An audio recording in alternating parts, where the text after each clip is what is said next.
Deebi'ee dhufeen jira yaada koonaaf dhagahaa yaa ilmaan Oromoodha kan jirtan bahaaf dhihaa akkam nagaa jirtanii ani ofii nagahaa bakkuma jirtanitti dhaamsa koonaaf dhagahaa nagaa nutti haa roobu Khaliqni hin dandahaa assalaamu alaykumin siniin jedhaa dhagahaa kanumatti aanseetan dhaamsa koo siniin gahaa akkuma dhageessaniin sheer godhaa waliin gahaa tumsa raadiyoo madda nageenyaa nuuf tahaa.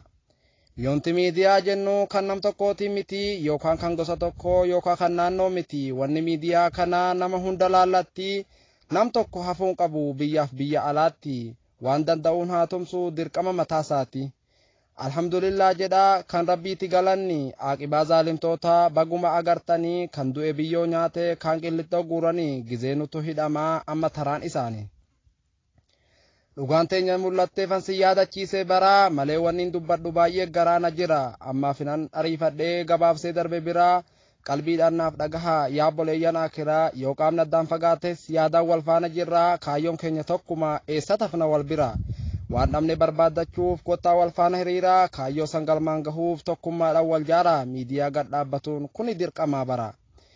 Masha Allah jedha kun yaada gaariidha yaa ilmaan biyya kiyyaa mee ofitti ariifadha raadiyoo madda nageenyaa kana lafaan gahadha dhiiraaf dubartiin qabu qooda keessan bahadha raadiyoon madda nageenyaa dhiiroo maal nurraa fedha yoo qabaattes beekumsaa yookaanis dinagdeedha wama dandeessan tokkoon kottaa cinaa dhaabbadha.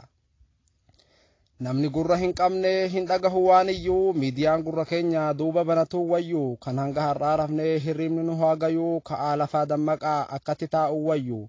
Dhaloonni dhufaa jiru dukkanarraa haa bayu. Akkuma dhageessaniin kottaa itti wal waamaa waan qabnu hin qusannu riyaala takkaaf lama. Eenyu eegna kan biraa abbaan anumaaf sumaa yoo harka wal qabanne kaayyoon nuuf gaha galma. Rabbi kan galmaan gahu sababaan ilma namaa bu'aa miidiyaan qabu beektanii maalan hima. Miidiyaa jechuun baraa ifaa biyya keenyaati biyyi miidiyaan qabne dukkana keessa jirti si eenyutu of dagate akka keenya kanatti duratti deemuun feemaa wal bunna duubatti fageessinee haalaallu of jala laaluu miti.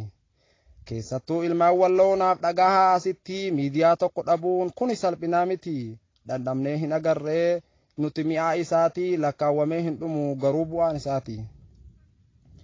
Nuti harka marannee taa'uun hanga yoomiitti hundinuu itti yaada anana dhibdee jirti mee obsaannaa dhagahaa al tokko callisaati raadiyoo madda nageenyaa jechuun hiikni isaati. Raadiyoo jechuun silaa sagalee hawaasaati kan addunyaatti himu gaddaaf gammachuu keeti kan waan biyyitti oolte guyyuurraa himinutti madda jechuun beekamaa maal wal gaafannaa miti burqaa yaa'ee hin dhumne gannaaf bona keessatti madda jechuun kanuma nagaadha burqanutti. Nageenya jechuun silaa mataa ilma namaati yoonti mataan sirraa citte kutte daqiiqamatti yoo nageenyi hin jirre laali akkanumatti osuma lubbuun jirtu jiruun si dukkanootti.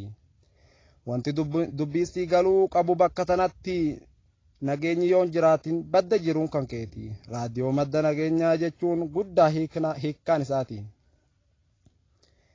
Yaa warri miidiyaa kana banuuf karoorfattanii rakkoo ummata keenya sirriitti hubattanii walgahii hawaasaa gareenuu ijaartanii.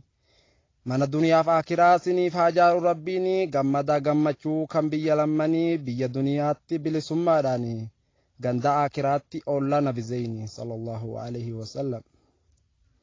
Jabaadhaatti fufaa nuu gahaa galmaanii isin cinaa jirraa qeerroo fi qarreen ka'anii jiranii abbaan miidiyaadhaa nuhuma jedhanii waama qaban irraa gumaachaa jiranii qabeenyi isaanii jalaan hir'atanii dabalee haa kennuuf rabbiin tokkorraan hambisin yaada muraada isaanii.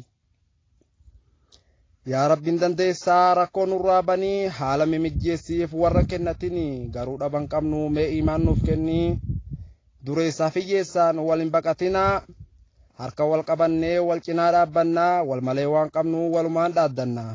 Hanga galmaan geessan of duuban jedhinaa inshaallah har'aaf asitti dhaabbanna gaafa TV banannee walitti deebinaa gaafa sanuun hafuu isin nan eegina umriin achi gahuu qofa rabbi kadhanna.